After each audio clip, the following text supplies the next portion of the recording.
What advice would you give your younger self as a law student or someone who's interested in pursuing a career in law? Well, that's such a good question.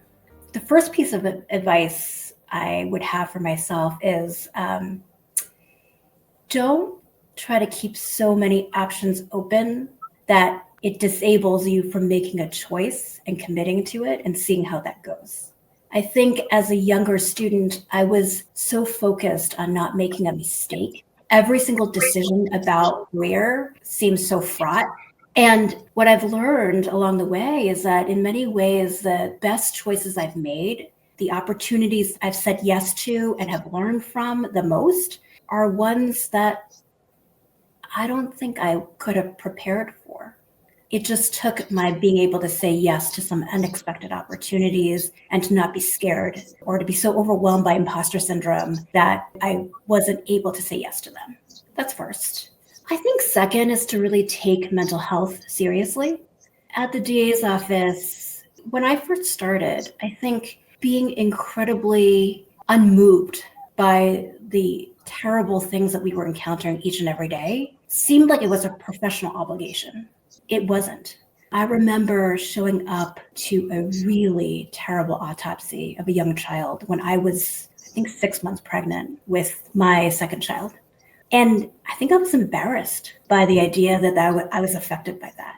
You know, we're so much better now in the legal profession, like even in the law schools now, about talking about secondary trauma, thinking about how do you take care of yourself while you're also taking care of other people in your work. And I just wish I'd seen that earlier and I'd taken that more seriously.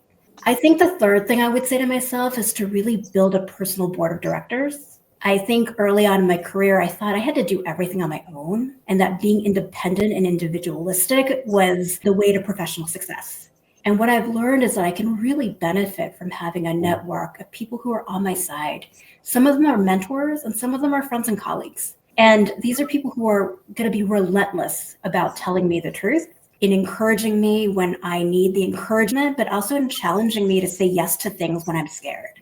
And building that board, that personal board of advisors, is really what I'm trying to do for the 12 fellows that we have this summer, encouraging them to reach out to the whole Rappaport network of fellows, past, present, and future, and also reaching out to their mentors and availing themselves of the help from our Rappaport advisory board.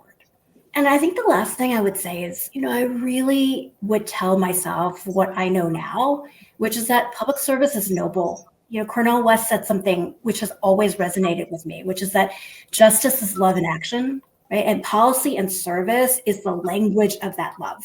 There are so many different ways to serve. There are ways to serve whether you are in private law or you're in public law. But that service itself, that compulsion to do something good in the world, that is a noble thing. And we should continue to foster that